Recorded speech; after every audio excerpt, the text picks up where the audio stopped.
Di malam hari keluarga Ansheng makan bersama di meja makan dan Ansheng membahas sedikit mengenai Ansin. Sontak saja ayahnya kembali marah kepada Ansheng sebab masih terus membicarakan mengenai Ansin karena Ansin sudah mengacaukan pestanya dan mempermalukannya di depan banyak tamu. Dan Sin Er juga ikut-ikutan melarang Ansheng untuk membicarakan soal Ansin. Sementara Ansin bermimpi saat ia diusir oleh ayah Ansheng dari keluarga Gu. Saat Ansin terbangun, ia melihat bahwa semua barang-barangnya sudah diangkut oleh penyewa rumah yang baru karena ia telat membayar sewa rumahnya.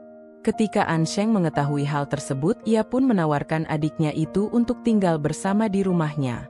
Ansin pun menyetujuinya sampai ia menemukan apartemen yang baru. Di sisi lain, Ling Yu menahan diri untuk tidak menghubungi Ansin dan terkejut saat mendengar informasi dari Aili yang mengatakan bahwa Ansin sudah pindah. Ansin pun mengirimkan alamat barunya kepada Yuyu. Ling Yu membayangkan Ansin yang hanya tinggal berdua saja dengan Ansheng dan langsung ingin menemuinya, tetapi Aili melarangnya agar dapat menunggu sampai Ansin pergi dulu dari apartemen itu. Ansin meminta kakaknya untuk berbelanja karena sahabatnya akan datang. Pada saat Ansheng berada di pusat perbelanjaan, tanpa disengaja ia bertemu dengan Yuyu dan Yuyu pun seketika jatuh cinta kepadanya. Ling Yu pun mengunjungi Ansin di tempat tinggal barunya itu. Sesampainya di sana, Yuyu memaksa untuk masuk dan membantu Ansin mengerjakan sesuatu. Kemudian Ling Yu pun menciumnya, tetapi tiba-tiba saja ada benda yang terjatuh ke kepala Ling Yu. Sepulang berbelanja, Yuyu sangat senang karena pria idamannya itu menuju ke gedung yang sama dengan yang akan ia tuju. Mereka pun berkenalan satu sama lain di dalam lift. Di dalam rumah, Ling Yu berusaha membantu Ansin untuk mengancingi bajunya, tetapi di saat yang bersamaan Ansheng pun masuk, lalu terjadilah kesalahpahaman yang membuat Ansheng memukul Ling Yu. Ling Yu pun pergi meninggalkan tempat tinggal baru Ansin.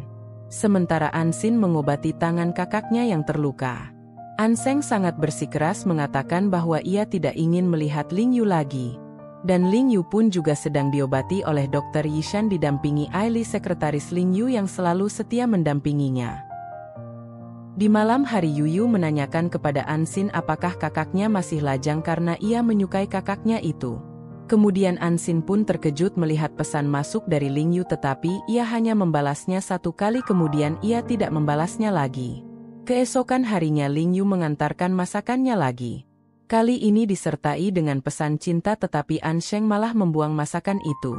Di sisi lain, Yishan menguping pembicaraan para karyawan yang sedang bergosip tentang hubungan Ling Yu dan Aili dan membuat Yishan menuntut Ling Yu dan tidak terima atas kabar yang tersebar itu karena ia menyukai Aili. Sin pun berpindah ke tempat kerja Ansin. Di sana rekan kerja Ansin mendapatkan hadiah mahal lagi. Kemudian Ansin melanjutkan pekerjaannya dengan mengantarkan paket untuk Ling Feng. Sesampainya di rumah Ling Feng, ia meminta Ansin untuk masuk ke dalam dan ternyata ia telah menyiapkan sebuah kejutan. Bahkan Ling Feng juga menawarkan mobil dan villa kepada Ansin, tetapi bukannya membuat Ansin senang, malah membuat Ansin sangat kesal. Ketika Ansin akan meninggalkan tempat itu, Ling Feng malah mengejarnya dan dengan santainya Ansin langsung menyemprotkan cairan lada ke mata Ling Feng. Kemudian Ansin pulang melewati jembatan dan sepanjang perjalanan ia dihibur oleh badut dan penyanyi, dan Ansin pun terlihat senang dan bahagia. Sesampainya Ansin di tempat ia bekerja, tak disangka bahwa Ling Feng ternyata memberikan Ansin rating bagus di hari terakhirnya bekerja. Atasan beserta rekan-rekan kerja Ansin pun memberikan bunga dan hadiah untuk Ansin. Keesokan harinya Ling Feng masih terus menemui Ansin dan bersikeras memberinya hadiah, tetapi Ansin tetap menolaknya dan mengatakan bukan karena Ling Feng memberi ulasan yang bagus saat pengantaran paket tadi sehingga membuat mereka bisa berteman. Tak berselang lama Ling Yu pun ada di sana. Ia pun memperingatkan Ling Feng untuk jangan macam-macam dengan Ansin dan kemudian Ling Yu pun membawa Ansin pulang. Setibanya mereka di dalam mobil, Ling Yu membantu Ansin untuk memakai sabuk dan mereka pun sampai di parkiran apartemen dan yang terjadi adalah Ling Yu tidak membiarkan Ansin keluar dan mengunci pintu mobilnya.